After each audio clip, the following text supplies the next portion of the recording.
Então, vamos começar nossa aula. Boa tarde, gente. Sejam bem-vindos, né? Mas nossa aula de NAS, né? Processo simulado.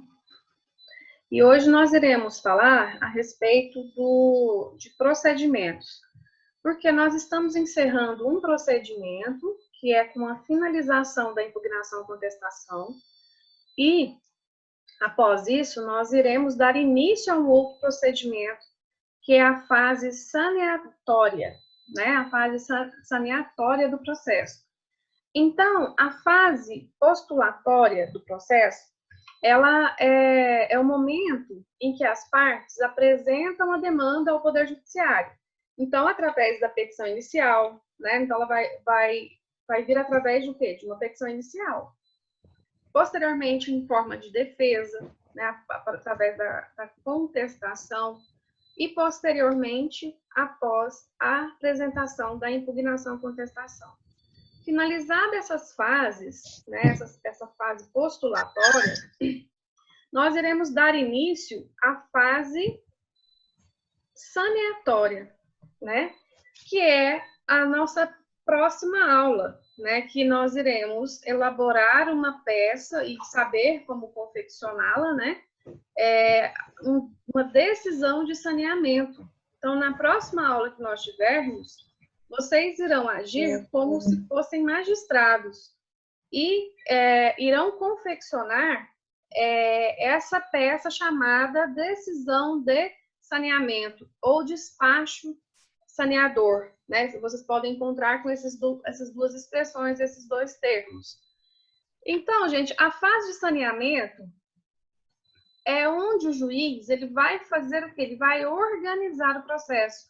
Ele vai fazer como se fosse um checklist, né? Ele vai pontuar aquilo que já foi, que está devidamente organizado, aquilo que está, se foi cumprido as condições da ação, os pressupostos processuais, se o processo está maduro o suficiente para que ele possa adentrar nessa segunda fase, na terceira fase, perdão, que é a fase de instrução do processo.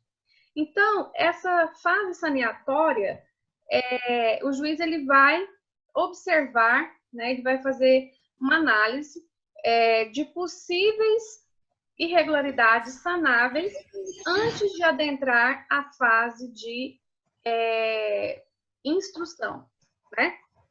Bom, então, nessa fase de saneamento, nesse despacho saneador ou decisão de saneamento, o que o juiz vai fazer? Ele vai fazer um breve e sucinto relatório do processo, ele vai analisar, se ele achar conveniente, ele pode, inclusive, analisar até as questões preliminares levantadas na contestação, né? Sendo que, se ele acatar as preliminares, o processo poderá ser extinto sem adentrar no mérito, né? Sem adentrar no mérito da demanda. Então, ele pode fazer isso nessa fase, nesse despacho, nessa decisão de saneamento? Sim, ele pode fazer perfeitamente. Mas o que acontece na prática? O juiz, em regra, ele vai fazer o quê? Ele vai analisar essas questões preliminares após a audiência de instrução e julgamento, né? Onde o processo virá para ele maduro, já com todas as provas produzidas no processo, para que ele possa julgar de forma né, com mais convicção, porque tudo já foi feito dentro do processo, as provas já foram produzidas, né, tudo já foi revisto, analisado, vícios sanáveis nesse momento aí da decisão de saneamento, né? Então, e ele também, nesse momento processual, nessa fase de decisão de saneamento, ele vai o quê? Intimar as partes para apresentarem um rol de testemunhas ou manifestarem quais as provas que pretendem produzir no processo, no dia da audiência de instrução, né? Então, o juiz vai intimar o autor, ele vai intimar o requerido, para que eles apresentem, em prazo comum, eles vão apresentar quais as provas que ambas as partes irão produzir no processo. Só que, professora, mas se eu já tiver arrolado a testemunha, se eu tiver, eu queria pedir para alguém desligar o microfone, não sei quem está com o microfone ligado.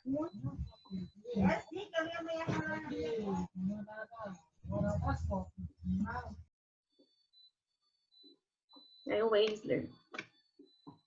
Bom, voltando aqui à nossa aula, professora, se eu tiver já rolado as testemunhas, no caso eu sou autora, eu já rolei as testemunhas na petição inicial e não mudou nada, serão as mesmas testemunhas que eu quero levar para a audiência de instrução.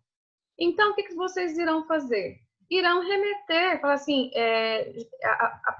as provas a serem produzidas no processo são provas testemunhais, cujo rol já foi apresentado no evento tal, porque nós já falamos que no processo eletrônico, quando você quer se remeter a alguma manifestação, você pode falar evento ou manifestação e colocar um número. Então, se o requerido também, ele fala assim, não, eu já apresentei o rol de testemunhas com a contestação, então, da mesma forma, ele também vai proceder. Só que não existe somente a possibilidade de produção de prova testemunhal, existem outras provas a serem produzidas. E ali será fixado também os pontos controvertidos. O que seriam esses pontos controvertidos? Esses pontos controvertidos são o que vai ser abordado, os pontos a serem abordados na instrução, na audiência de instrução.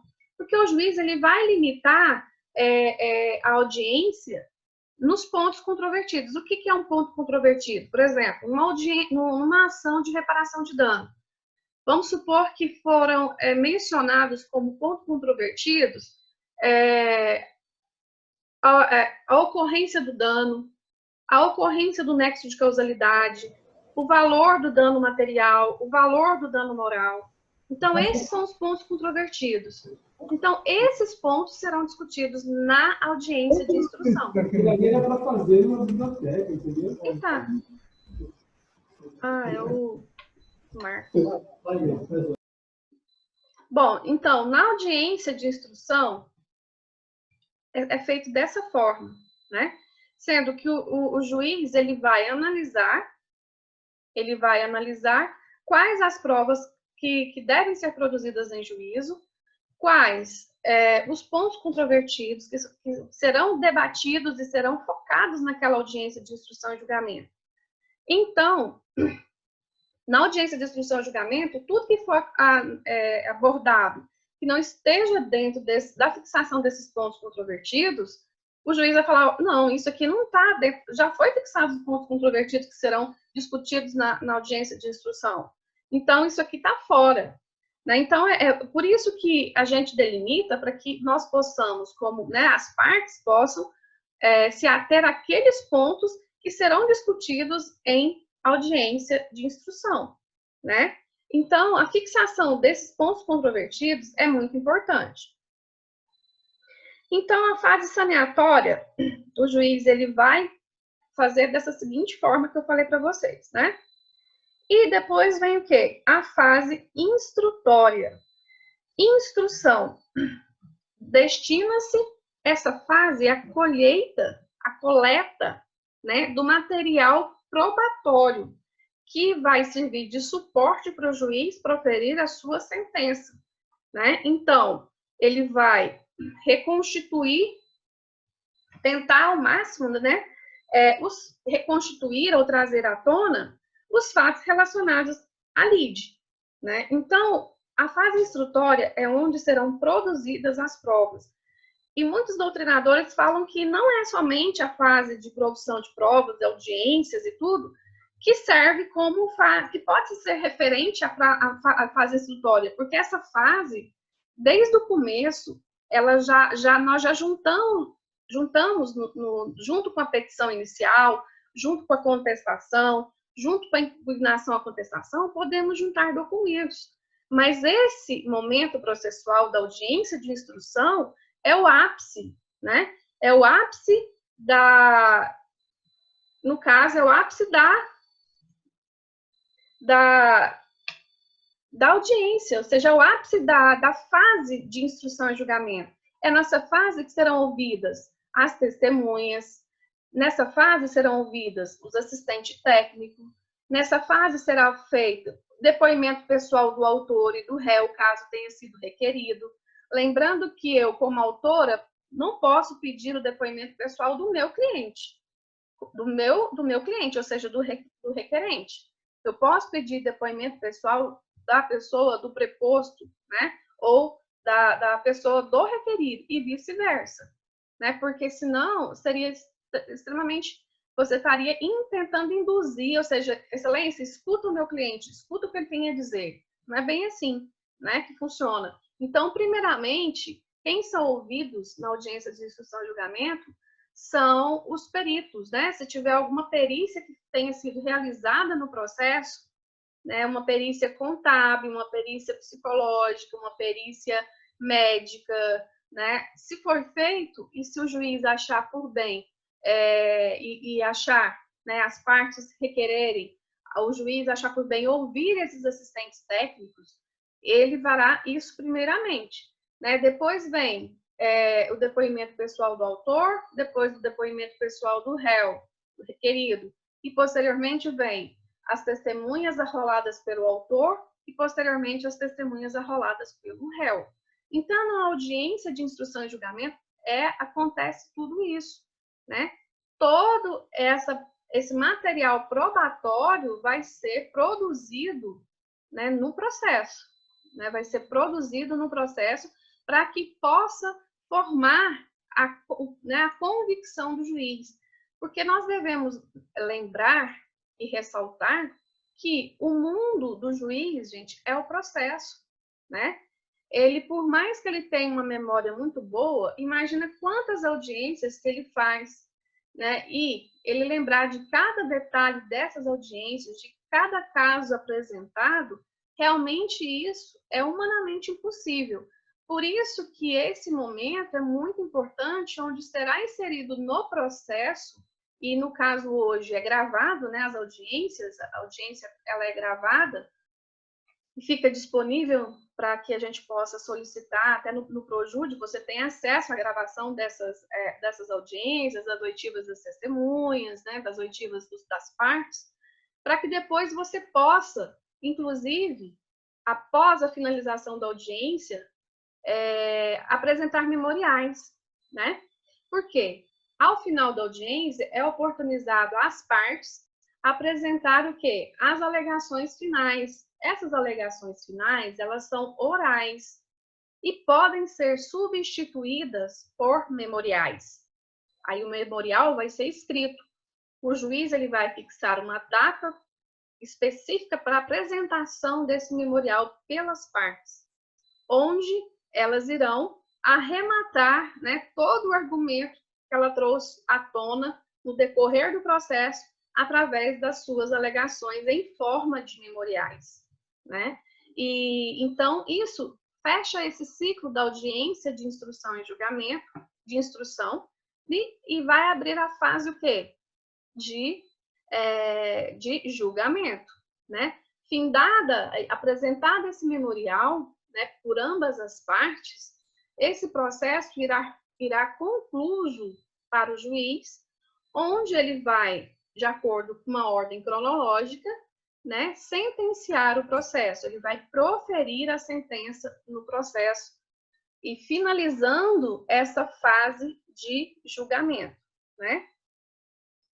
Bom, a fase decisória é essa que nós estamos falando agora, né? Encerrado o debate, oferecidas as razões finais, né, que é essa que eu falei que pode ser convertidas em memoriais, o juiz finaliza, né, finaliza esse momento e vai apresentar o quê?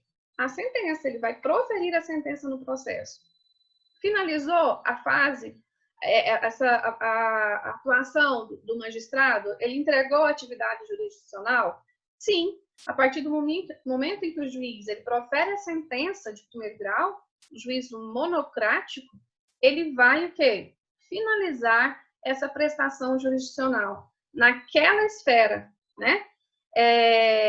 Sendo que, posteriormente, caso a sentença contenha alguma omissão, obscuridade, contrariedade, erros, poderá haver a interposição de embargos declaratórios, que serão direcionados para o próprio juiz que proferiu a sentença, né? Então, pode ser que tenha ficado alguma coisa, alguma lacuna, alguma omissão, algum erro, às vezes um erro simples de digitação, pode ser revisto com os embargos declaratórios. Então, ele mesmo, né, o próprio juiz que proferiu a sentença, ele vai analisar se realmente houve a ocorrência de omissão, né, de obscuridade, se houve alguma obscuridade, se houve algum erro.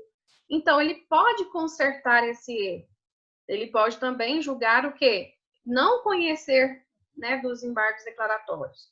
Ele pode também rejeitar esses embargos declaratórios, falando que a sentença dele está perfeita, né? Então, essa fase de decisão, ela termina aqui, né? E nós podemos fazer aqui, trazer para vocês um fluxograma que trata desse procedimento, né? Olha, a fase instrutória, a fase postulatória, perdão, ela vai da petição inicial, depois vem o quê? Depois que apresenta a petição inicial, o que o juiz pode fazer? Quais as possibilidades que ele tem? Ele tem a possibilidade de receber essa inicial, né? E já determinar ali a citação do requerido. Se porventura tiver algum requerimento de tutela antecipada, de urgência ou de evidência, o juiz vai se manifestar. Ele também poderá, a partir do momento em que ele recebe a inicial, ele poderá o quê? Determinar a intimação do autor para emendar a inicial. E ele também poderá o quê? Julgar inepta a petição inicial, não adentrando ao mérito, julgando o processo sem mérito, né? Sem adentrar ao mérito. Por quê? Oportunizando a pessoa, no caso requerente, a entrar novamente com a ação, caso ele queira. Se ele não está satisfeito com essa sentença judicial que declarou inepta inicial, ele pode entrar com recurso de apelação. Porém, às vezes o tempo que ele vai levar para isso, né, processar a apelação, talvez seria mais pertinente corrigir aquilo que o juiz alegou, né, a inépcia da inicial, e propor a ação novamente, uma vez que não adentrou ao mérito, não julgou o mérito da demanda, né? Então, ele pode tomar essas seguintes providências. Depois, vai ser marcada uma audiência de conciliação, sendo que as partes, se elas não quiserem, né, se o autor não quiser, se o requerido não quiser, eles podem manifestar que não tem interesse nessa audiência de conciliação. Então, posteriormente, passada essa fase, vai ser intimada as partes a apresentar o quê? Contestação, que é a resposta do réu. Depois, né, vai ser oportunizada o requerente a apresentar a impugnação à contestação, né? Então, essa fase postulatória, ela se encerra nesse momento. Depois vem a fase de saneamento, que é aquela fase que eu falei para vocês, onde o juiz ele vai fazer o quê? Uma análise do processo para saber se existe alguma irregularidade que possa ser sanada para que se possa entrar na fase de instrução do processo. Então, ele vai fazer uma análise, ele vai fazer um checklist, ou seja, ele vai falar, estão presentes os pressupostos, as condições de ação, os documentos, está tudo certinho, então vamos para a próxima fase. É isso que o juiz faz nessa decisão de saneamento. Ele analisa se o processo está perfeito. E depois vem o quê? A fase de instrução, né? Que o ápice dessa fase é a audiência de instrução e julgamento, né? E posteriormente vai para a fase decisória, onde o juiz vai proferir a sentença, né? Alguma dúvida até agora? Alguma dúvida, gente?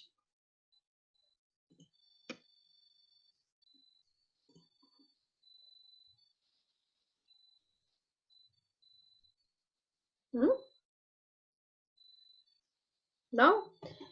Eu resolvi fazer essa aula hoje para a gente realmente encerrar aquele ciclo, né? Que vocês já estão aí finalizando a impugnação contestação, não sei se vocês já colocaram lá na tarefa do AVA. Então, mais para que a gente possa fechar esse ciclo, né? Para começar na semana que vem, na próxima aula, um novo ciclo que que vocês irão atuar como magistrados e vão proferir, né, uma decisão de saneamento, um despacho saneador.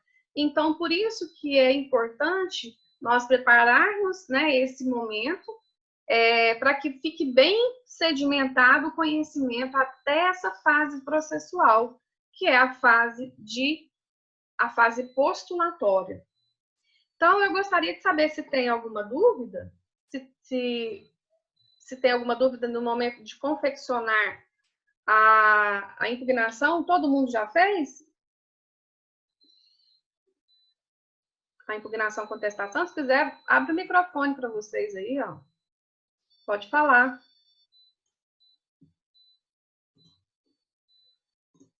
Vou abrir os microfones.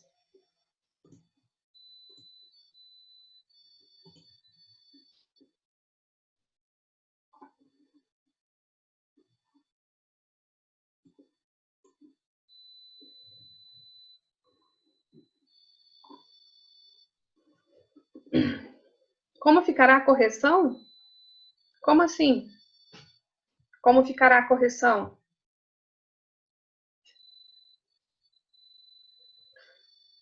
Eu vou corrigir do mesmo jeito lá, né?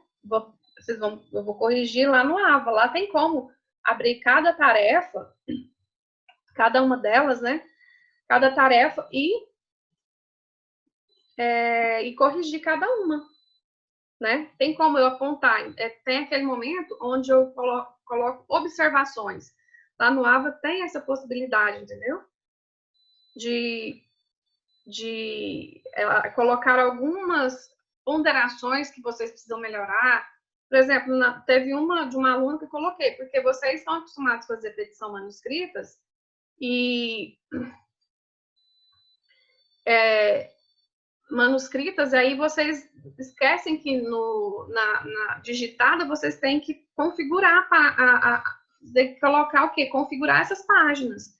Colocar no modo justificado. A petição, gente, ela tem que ter uma estética, né? E teve muita gente que não fez isso. Né? Esse é um ponto que vocês têm que lembrar em fazer isso. Ou seja, vocês têm que melhorar na estética da petição. Seja ela digitada, né? Ou seja, manuscrita. Né? Manuscrita, beleza, vocês já estão acostumados a fazer. Agora, digitada, tomar cuidado para que a petição tenha uma estética, né? Ou seja, o endereçamento, o número do processo, deixar as margens, colocar no justificado, entre linhas um e-mail, né? Então, vocês devem ter esse cuidado com a petição de vocês para que ela seja o mais apresentável possível e fique claro para o juiz ler, né? Por isso que a gente coloca até em um e-mail, né? Espaçamento, um e-mail para ficar bem gostoso, né? A leitura flua de forma que possa trazer a elucidação do que está escrito, né? Na inicial, na contestação, na impugnação. E isso eu vou olhar. Da outra vez eu olhei e vou continuar olhando, entendeu? E eu vou colocar também as ponderações acerca do conteúdo mesmo da petição, tá? Bom, quem que precisa falou do mérito da impugnação,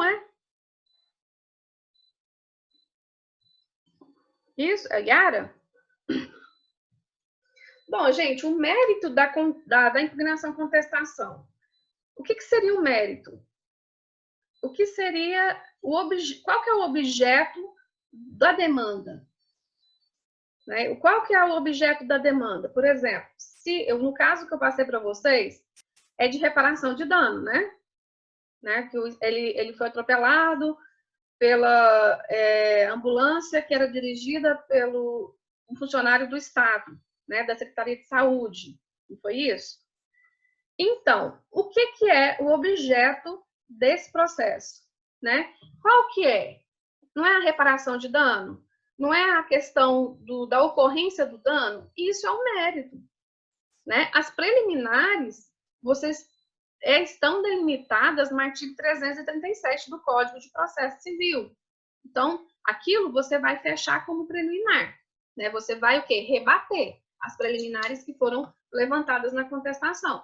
Agora, na impugnação, você vai, no mérito, você vai referendar, ratificar o que vocês narraram na inicial, que a sua versão dos fatos, a inicial, a peça inaugural, é repleta de verdades. Isso é um mérito, né? E isso é o que vocês vão adentrar. Vão falar que estão presentes os pressupostos processuais, os elementos, perdão, para concessão da reparação de dano, que houve um nexo de causalidade, que no caso lá, né, você vai falar o quê? Que a administração pública ela responde de forma objetiva pela prática de dano, sendo que ali não se apura nem culpa, né? Porque ele alega que a pessoa estava fora da faixa, que atravessou fora da faixa. Aí você vai ressaltar isso. Estou falando lá de legitimidade passiva. Não é isso. Por quê? Porque a administração pública ela é responsável pelos atos praticados pelos seus prepostos. Aqui você vai encontrar subsídio e argumentos no direito administrativo, né, no direito civil. Né, você vai encontrar e vai usar esses parâmetros para ratificar o que foi elencado, o que foi delineado na inicial, que é a verdade no caso do requerente, né? O requerido trouxe a verdade dele, né, a tese de defesa dele. Agora você vai ratificar a sua tese que foi apresentada na inicial.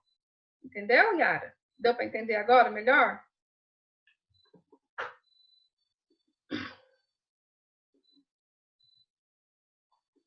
Ah, tá.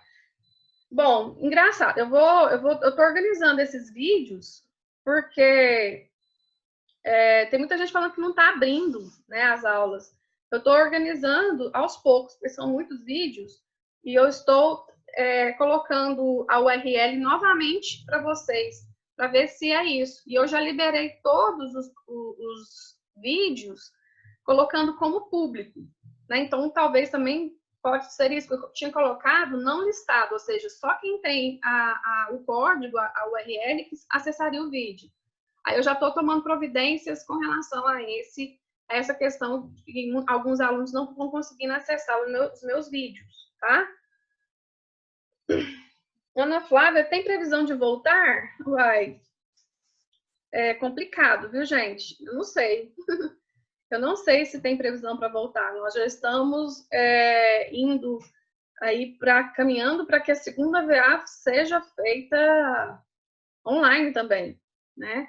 Provavelmente nós teremos essa resposta só no final de maio, para ver se a gente realmente vai voltar em junho, né?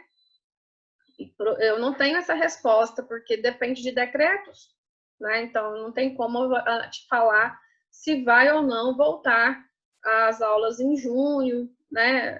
Ou final de maio, não sei. Realmente eu não posso afirmar. Mas a prova, a segunda viagem, já tem data, né? Vocês já provavelmente já devem estar sabendo disso, porque teve reunião com os representantes, né? E isso foi repassado para eles, e eles devem repassar isso para os demais alunos, né? Então, provavelmente não vai voltar até o final de maio. Então, nós iremos... as provas estão previstas para o dia 18 de maio deixa eu ver aqui na data. 18 a 22 de maio, uma semana de prova, né? Então, já tem data marcada para a segunda VA, tá? Então, eu acredito que em maio a gente tem que ficar realmente ainda online, com as aulas remotas e síncronas, né? Bom, gente, alguma dúvida? Eu vou disponibilizar essa aula para vocês e vou já ver se eu organizo a questão da URL, para ver se vocês têm acesso às minhas aulas, tá bom? Vamos tentar colocar, eu coloquei no AVA, inclusive o convite para essa aula está no AVA, então eu também sempre vou disponibilizar no AVA, porque talvez alguém não esteja no grupo de vocês de WhatsApp. Então, eu também estou colocando lá na parte de fórum que eu criei para a semana, eu estou colocando lá também o convite para a aula, para que vocês, para às vezes uma pessoa que não está, né, do grupo de WhatsApp. Então, mas também mando lá no WhatsApp também, porque aí fica mais fácil para todo mundo. E também, essa impugnação contestação, ela vai valer nota, né, para segunda VA, tá? Então, eu vou conversar com o professor Alex para saber como que vai ser nossa prova, né? Porque a nossa matéria, ela é prática, né?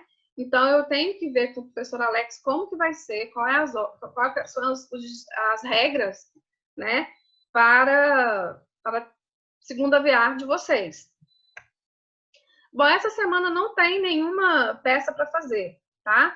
Essa semana vocês irão estudar, eu vou colocar esse material para vocês, estudar para a gente adentrar na peça próxima, que é a decisão de saneamento, que eu já vou disponibilizar para vocês na semana que vem. Então, por agora, vocês não têm peças para fazer até para a semana que vem. Então, se dediquem à peça de impugnação contestação. Quem não fez ainda, né? Se dediquem a essa elaboração da impugnação contestação, tá bom? Alguma outra pergunta? Tá tudo tranquilo? Quantas pessoas tem aqui hoje? 9. Até que é mais ou menos a média do que era para você, que ia na sala de aula presencial, né, gente? Porque muita gente não ia, faltava, mas para essa turma, eu acho que são, salvo engano, 18 alunos. Então, a metade, né? Metade do quórum, né? Mas eu agradeço demais vocês, eu fico muito feliz. A atividade passada é a impugnação contestação, tá? É a impugnação contestação, tá bom? Que já está no AVA. Eu já disponibilizei no AVA. Fico muito feliz pela participação de vocês, tá? Porque, assim, eu vejo que vocês realmente têm interesse nessa aula, né? Eu fico muito feliz mesmo, de coração, que vocês participam, o Joá sempre faz, a Yara sempre pergunta, né? A Suzimeire, né? Mandou até e-mail para mim, não foi, Suzimeire? Essa semana? Então, eu fico muito feliz, eu me coloco à disposição de vocês para qualquer coisa, seja através de e-mail, seja através de WhatsApp, seja através, né? Me sigam aí lá nas redes sociais, que a gente também, eu sempre estou lá e a gente pode conversar por lá. Mas eu coloco à disposição de vocês para qualquer coisa, qualquer dúvida, né? Que eu possa sanar, eu estou à disposição de vocês, tá bom? Eu fico muito feliz pela participação e ver o quanto vocês estão crescendo, né? Perguntas pertinentes, mesmo essa distância não quebrou o nosso ritmo de trabalho, né? Mas eu vou ver, Suzimeire, eu vou ver essa questão do vídeo, tá? Eu já falei com a professora Bruna, que me ajudou, para a gente ver como é que faz com esses vídeos. Mas pode ficar tranquila que essa semana que vem, até semana que vem, você consegue acessar. E, Ricardo, você pode entender, pode anexar, eu não coloquei data para impugnação e contestação, porque se eu coloco data, você não consegue inserir após aquela data. Então, eu não coloquei data para inserção, mas como as nossas atividades são por semana, de preferência que seja por semana. Essa semana foi uma excepcionalidade que nós não tivemos outra atividade hoje, né? Mas sempre nós temos atividade em todas as aulas, em todas as semanas. Então, sempre uma atividade, é bom vocês inserirem para a próxima semana, até a próxima aula, né? Então, mas eu não coloquei data, tá? Para que vocês insiram a impugnação, porque senão depois vocês não conseguem anexar no AVA. Então, gente, vou terminar minha aula por aqui. Depois eu vou editar essa aula e vou disponibilizar para vocês esse material e a aula. Eu acredito que agora a gente vai dar certo o acesso aos vídeos, tá bom? Então tá bom, gente, fiquem com Deus, tá? Saudades e espero que a gente se veja o mais rápido possível, tá? Fiquem com Deus, abraços.